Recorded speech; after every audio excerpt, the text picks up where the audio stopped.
is the main controlling interest of the Federal Reserve System. They control the bulk of it. So the New York Fed is really the Federal Reserve System. Even though there's 12 different banks, it's run by the New York Fed. And the New York Fed is basically the Federal Reserve System.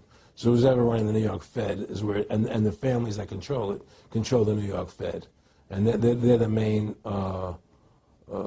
engine behind the Federal Reserve System. And that's a wing of the Bank of England.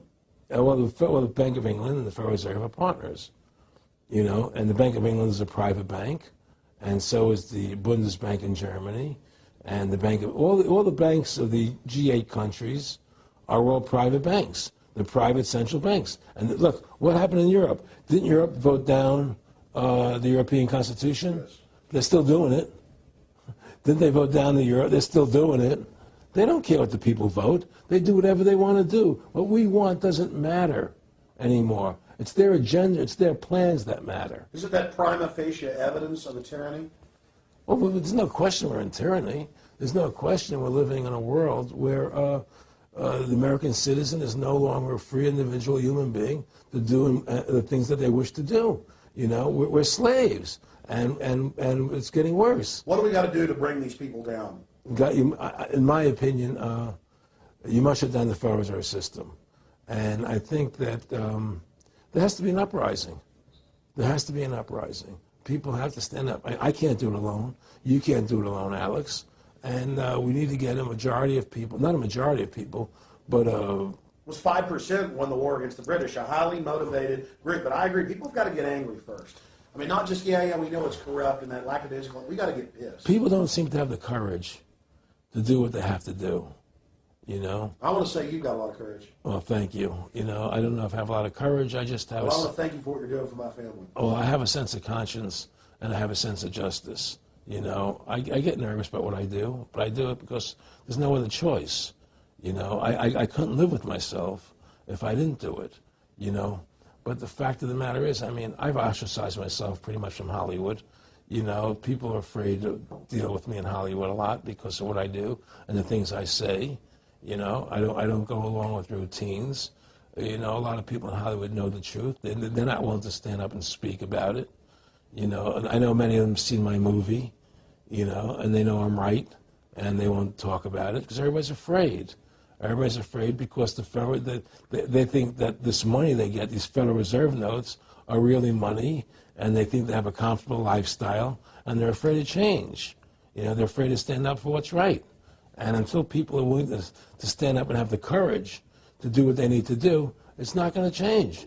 And hopefully, you know, what you're doing, what I'm doing, what other people like us are doing, can affect the change that people will stand up and say, hey, I've had enough. The thing is, we have one advantage.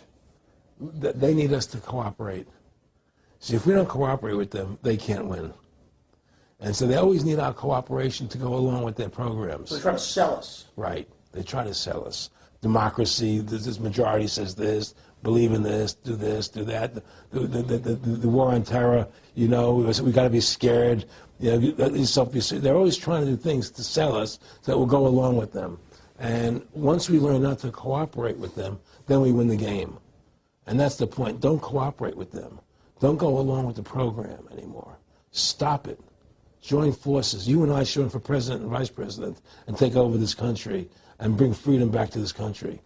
You know, that's what it takes. Like two people like you and I, statesmen who believe in freedom, who believe in Thomas Jefferson and the Constitution and the Founding Fathers to make this country whole again.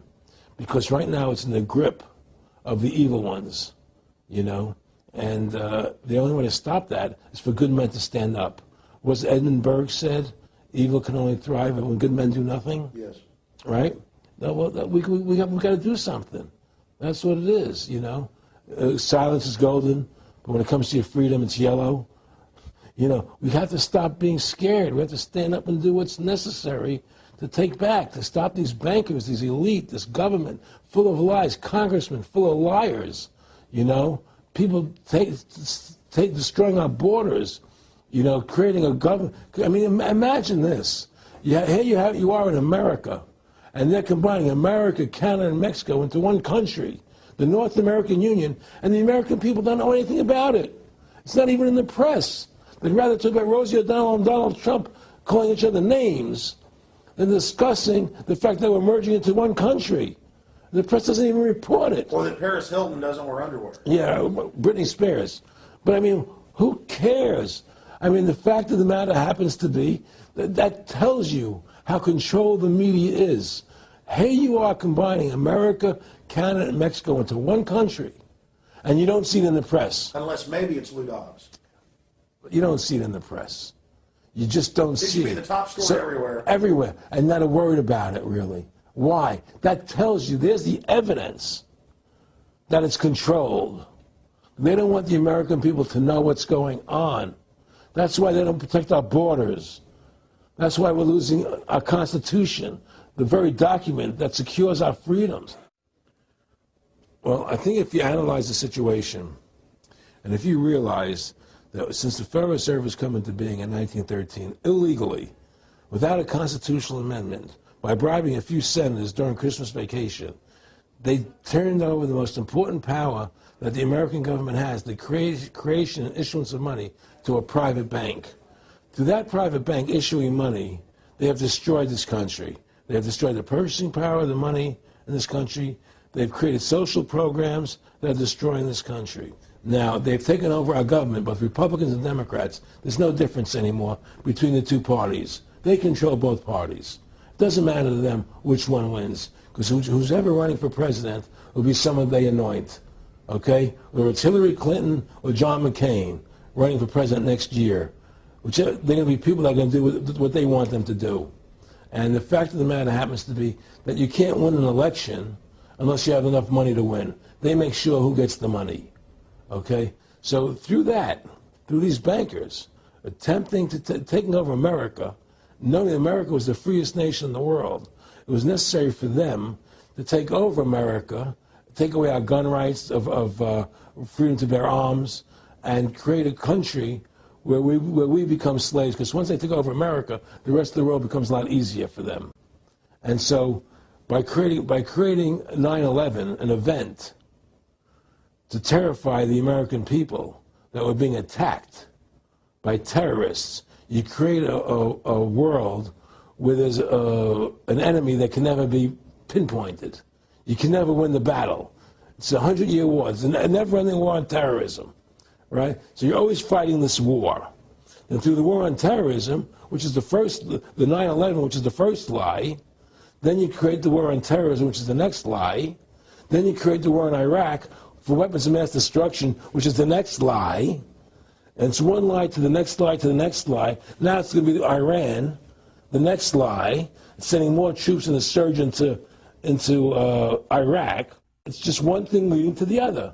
And it's always with the event. It's always in the point of taking over more countries, more dominance. You know, making sure the American dollar, making sure the G8 stays in control of everything.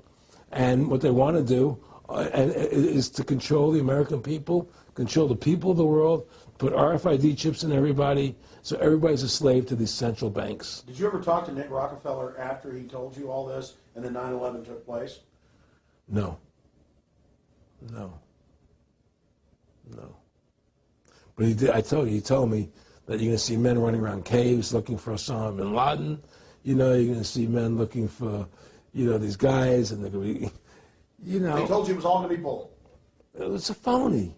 The whole thing is a fake. It's a fraud. Was he laughing, or was he just coldly saying this? No, it was more laughing. Cynical. Laughing. It's more like, how stupid everybody is. Look how stupid everybody. We can do whatever we want to do. Well, it is ridiculous. It's like with Al-Zakari.